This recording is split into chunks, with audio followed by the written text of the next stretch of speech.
जय हिंद साथियों, आपका अपने यूट्यूब चैनल में हार्दिक स्वागत है। साथियों, आज हम आगामी राष्ट्रीय मींस कम मेरिटशिप एग्जाम को लेकर जो शैक्षिक योग्यता के महत्वपूर्ण प्रश्न हैं उन पर चर्चा करेंगे। ये जो प्रश्न हैं आगामी परीक्षाओं को लेकर बहुत ही इम्पोर्टेंट हैं और इनसे परीक्षा में सवाल पूछे जाने की संभावनाएं अत्यधिक हैं। साथियों, आज हम इस भाग में समाज विज्ञान विषय के महत्वपूर्ण प्रश्न और उनके सही उत्तर देखेंगे। आगे बढ़ने से पहले निवेदन ये है कि यदि अभी तक आपने हमारे चैनल को सब्सक्राइब नहीं किया है तो चैनल को सब्सक्राइब कर लें। साथ ही यदि आप इस परीक्षा के लिए कोई गाइड खरीदना चाहते हैं तो उसकी लिंक हमने जो वीडियो के जो डिस्क्रिप्शन है उसमें उपलब्ध करवा दी हैं। आप लिंक पर जाकर उचित कीमत पर बहुत ही छूट के साथ गाइड खरीद सकते हैं। तो आइए साथियों, देखते हैं समाज विज्ञान विषय के महत्वपूर्ण प्रश्न और उनके सही उत्तर।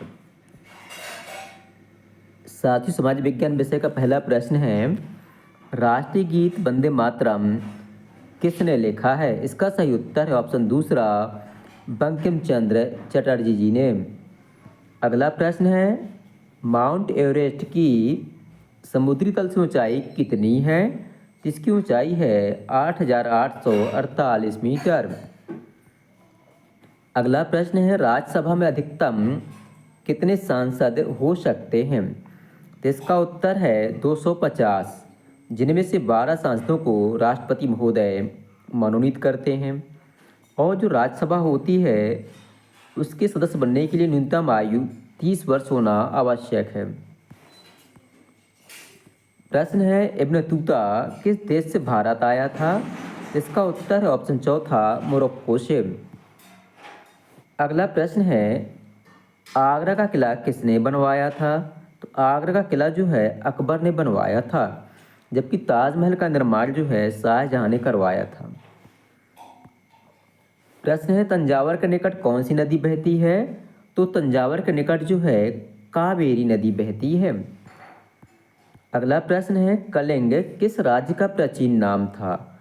तो कलिंग जो है उड़ीसा राज्य का प्राचीन नाम था। अगला प्रश्न है, संस्कृत रामायण के लेखक कौन माने जाते हैं? तो महर्षि वाल्मीकि जो हैं संस्कृत रामायण के लेखक माने जाते हैं। प्रश्न है, क्षेत्रफल की दृष्टि से भारत का सबसे बड़ा राज्य कौन सा है? तो राजस्थान है। और क्षेत्रफल की दृष्टि से दूसरा राज्य मध्य प्रदेश है। और जनसंख्या की दृष्टि से सबसे बड़ा राज्य उत्तर प्रदेश है। प्रश्न है, भारत में ब्रिटिश सरकार के प्रथम गवर्नर जनरल कौन थे? तो इसका सही उत्तर है ऑप्शन पहला, वारेन हेस्टिंग्स। और जो लॉर्ड वेलेस्ली हैं इन्होंने जो है सहायक संधि भारत में लागू की थी। और लॉर्ड डलहौजी ने जो है हड़प नीति प्रारंभ किया था। अगला प्रश्न है, मिस्र किस फसल के लिए प्रसिद्ध है? तो मिस्र देश जो है कपास की फसल के लिए प्रसिद्ध है। अगला प्रश्न है, जो एमडीएम योजना है या मध्याह्न भोजन योजना है भारत में सर्वप्रथम किस राज्य में प्रारंभ की गई थी? तो ऑप्शन दूसरा, तमिलनाडु राज्य में वर्ष 1995 में। अगला प्रश्न है, हिमाचल प्रदेश की विधानसभा में विधायकों की संख्या कुल कितनी होती है? तो इसका सही उत्तर है ऑप्शन पहला, 68, जबकि उत्तर प्रदेश में जो हैं कुल 403 विधानसभा सीटें हैं।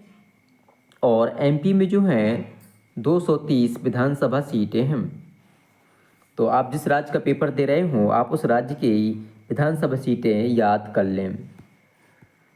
अगला प्रश्न है, जो मेरिनो होती है किसकी प्रजाति है? तो ये भेड़ की प्रजाति है। प्रश्न है, दो गैसें जो वायुमंडल का बड़ा भाग बनाती हैं कौन सी हैं? तो पहली गैस है नाइट्रोजन और दूसरी है ऑक्सीजन। नाइट्रोजन वायुमंडल में 78% पाई जाती है और जो ऑक्सीजन है लगभग 21% पाई जाती है। और जो कार्बन डाइऑक्साइड गैस है ये लगभग 0.03% पाई जाती है। प्रश्न है, जैवमंडल या सजीव संसार का निर्माण कौन करते हैं? तो जो जीव जंतु हैं और पादप हैं ये जो है जैवमंडल का निर्माण करते हैं। प्रश्न है, यातायात का साधन जो पर्यावरण को प्रदूषित नहीं करता है कौन सा होता है? तो भैया साइकिल जो है ऐसा यातायात का साधन है जिससे कोई प्रदूषण नहीं होता है। प्रश्न है, किस ग्रह को पृथ्वी का जुड़वा ग्रह माना जाता है? तो शुक्र ग्रह को जो है पृथ्वी का जुड़वा ग्रह कहते हैं। इसको शाम का तारा और भोर का तारा भी कहा जाता है। और जो मंगल ग्रह होता है इसको लाल ग्रह कहा जाता है। और जो बुध ग्रह है पृथ्वी सूर्य से सबसे पास का ग्रह होता है। और जो बृहस्पति है ये सबसे बड़ा ग्रह होता है। प्रश्न है, विश्व का सबसे ऊंचा पठार कौन सा है? तो तिब्बत का पठार सबसे ऊंचा पठार है। भारत का राष्ट्रीय पशु किसे कहा जाता है? तो भारत का राष्ट्रीय पशु बाघ है। भारत का सबसे ऊंचा बांध किस नदी पर बना हुआ है? तो पहले इसका उत्तर सतलुज नदी था, पर वर्तमान में जो है टेहरी नदी है, टेहरी बांध है, मतलब जो है भागीरथी नदी पर बना हुआ है। अगला प्रश्न है, बंगाल टाइगर कहाँ पाए जाते हैं? तो बंगाल टाइगर जो है डेल्टा प्रदेशों में पाए जाते हैं। सबसे कठोर खनिज का नाम बताओ? तो जो सबसे कठोर खनिज है वो हीरा होता है। अगला प्रश्न, शंकुधारी वन की एक महत्वपूर्ण वृक्ष की प्रजाति कौन सी है? तो देवदार होती है। अगला प्रश्न, विश्व का सबसे बड़ा रेगिस्तान कौन सा है? तो सहारा है। और थार जो है भारत का मरुस्थल है। विश्व के सबसे बड़े महाद्वीप का नाम बताओ? तो सबसे बड़ा महाद्वीप जो है एशिया महाद्वीप है। और सबसे छोटा महाद्वीप ऑस्ट्रेलिया है। और जो भारत देश है वह एशिया महाद्वीप के अंतर्गत आता है। प्रश्न है, कौन सी गैसें हमें सूर्य से आने वाली जो हानिकारक किरणें हैं उनसे बचाती हैं? तो जो ओजोन परत है हमें सूर्य से आने वाली जो पराबैंगनी किरणें हैं उनसे बचाती है। वर्ष का सबसे छोटा दिन कौन सा होता है? तो 21 मार्च और 23 सितंबर ये जो हैं सबसे छोटे दिन होते हैं। सॉरी, ये 21 मार्च और 23 सितंबर को दिन और रात बराबर होते हैं, परंतु जो 22 दिसंबर होता है वो सबसे छोटा दिन होता है। और 21 जून जो है सबसे बड़ा दिन होता है। अगला प्रश्न है, हमारे राष्ट्रीय ध्वज में कुल कितनी तीलियां होती हैं? तो राष्ट्रीय ध्वज में कुल 24 तीलियां होती हैं। प्रश्न है, किसी उत्पाद पर किसी विशेष नाम अथवा चिन्ह की मोहर लगाना क्या कहलाता है? तो कहलाता मार्क करना।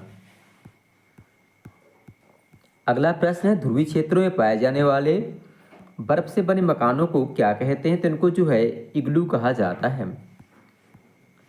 पानीपत की जो तीसरी लड़ाई है कब हुई थी? तो 1761 में हुई थी। श्वेत क्रांति का संबंध किससे है? तो श्वेत क्रांति का संबंध जो है दूध उत्पादन से है। अगला प्रश्न है, भारत के वर्तमान राष्ट्रपति कौन है? तो वर्तमान में राष्ट्रपति जो है भारत की हैं श्रीमती द्रौपदी मुर्मू जी, जो कि इन ऑप्शन में नहीं दिया गया है। अगला प्रश्न है, भारत में वर्तमान में कुल कितने राज्य हैं? तो भारत में कुल वर्तमान में 28 राज्य हैं।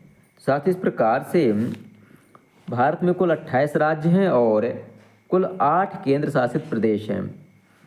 इस प्रकार से साथियों समाज विज्ञान विषय की ये प्रश्न पूरे होते हैं। इसी प्रकार के सवाल आपकी परीक्षाएं पूछे जाते हैं। ये सवाल बहुत ही सरल होते हैं, आप इनको नोट कर लें और याद कर लें। आपको वीडियो पसंद आए तो वीडियो को लाइक करें, अपने साथियों के साथ शेयर करें और हमारे चैनल को सब्सक्राइब करना तो बिल्कुल भी ना भूलें, ताकि आगे आने वाला अपडेट आपको समय से मिल सके और आपकी तैयारी बहुत अच्छे से हो सके, जिससे आपका चयन इस परीक्षा में हो सके। बहुत बहुत धन्यवाद।